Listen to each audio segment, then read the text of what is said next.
welcome everybody to this episode of typewriter tutorials. And we're going to look at an Olympia SM3 with a 12-inch carriage. And normally they're the 10-inch carriages. But this is actually my first Olympia with a 12-inch. Beautiful hunter green, very common color with Olympia. It's gorgeous. This one is in really good condition. I don't know, hopefully yours is in really good condition as well. If you need a typewriter repair person, you can visit our website at jotandtittletypewriters.com. There is a typewriter repair directory. Actually, I'll just put the link in the description below, and you can click on that and look for somebody in your area. If their name, we're just started it, so the list is pretty small, but if you know of somebody, or if you are somebody, please add your name to it by letting us know. Thanks so much. Okay, let's go ahead and jump right into it. So, like I said, this is a 12-inch carriage, probably for, I don't know, I'm just guessing, for bigger office forms or something like that. So you could definitely use an 11 by 14 paper in here. You could do landscape, portrait, whatever you want. I'm going to flip this up because we're going to take a look at the back here, because this has a manual tab set. The newer ones have, like the SM4 or whatever, they have the tab sets up here. This one has it back here. So I'm going to flip it up. Everything's dirty. Okay, so here is where you set your tabs, and you just press and drag. Okay, that is how you set. There we go. These obviously haven't been moved in a long time. That is how you set your tabs.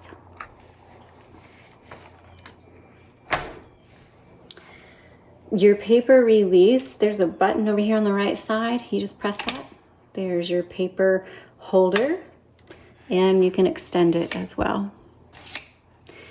Your paper release actually lever is right here, and I'll show you that in a second. Carriage release is this button. Press down. It's your carriage. Over on the left side, your line selector. So that sounds like it's like a 2 or a 3 line. Well, that must have been 3. There's double. There's single, and I don't know.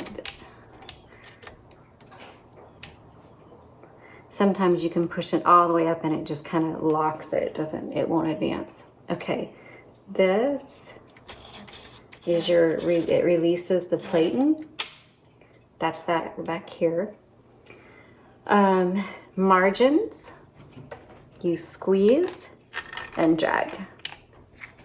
Okay, same with this side, squeeze and drag. This is like your paper guide, and I bet this has like never been moved. There we go. And that's just to help you if you've got a multiple page project and you want to make sure everything's loaded in the same spot so the margins are the same. That's where that paper guide comes in handy. Down here, before we open up the top, let's go down here. This is your carriage lock. So if you put your carriage in the center, there we go.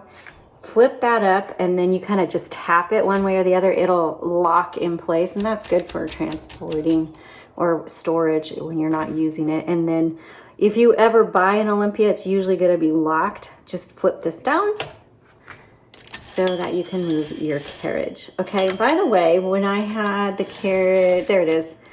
So the serial number on this one is typed on the carriage track here, and it's right here. 677149 is this particular serial number.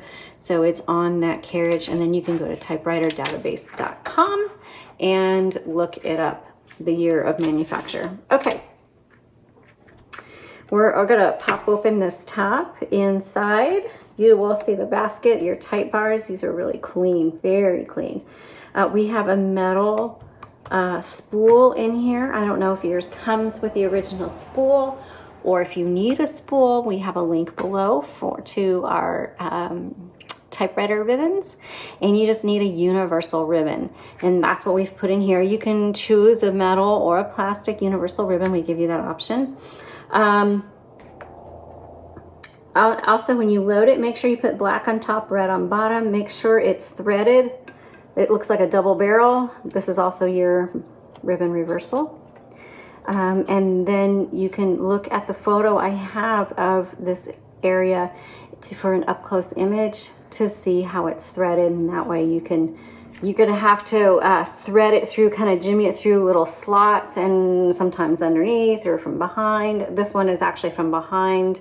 There's little slits in the metal guides, and you just slip it in there, and you're gonna get very messy, but that's how you load it. And as long as it looks like this, and make sure that the ribbon, oh, by the way, there it is. There's little arms holding these in. There it is. So usually some of, like the Royal, this Smith Corona, you can just pull them out. Well, these aren't just pull out. You're gonna find little arms holding it in, and there's a little lever right here. Just push it back. Now you can take it out, put it back in. Same with this side. Push it out, pull it up, pop it down, put it back in. Black on top, red on bottom. Make sure it goes through these guide wires right here and right here. I know my hand is in the way. No other way to do it. There we go. Okay. Then when you get to the end of your spool, that's how you manually reverse. Doesn't matter which side, just push. Okay, and that reverses the direction of the ribbon. This right here is your tension control for your tight bars, and you can just adjust that as you want, darker or lighter impression. It determines how hard these tight bars are going to strike your paper. I'm going to close that. Here's your color selector, red on the bottom. It actually has a blue dot on the top, which is the black, and in the middle is a white. That's a stencil setting. Your typewriter is not going to type on that setting, so you want to make sure it is firmly on the blue or the red. That is how you use this typewriter. I'll go ahead, let me go ahead and load a piece of paper and show you the tab and the margin release. So, okay, so I don't have a clean piece of paper with me. This one's got stuff on it. So I want to type on this side, and the way I'm going to do that is I am going to flip this over and then down.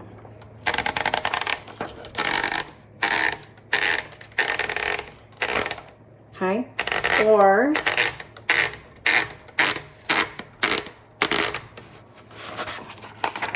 I can do it this way. So just know that whatever is facing you when you first put it in is going to be on the back side.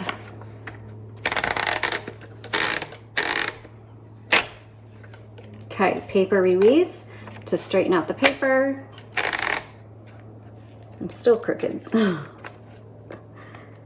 Here we go.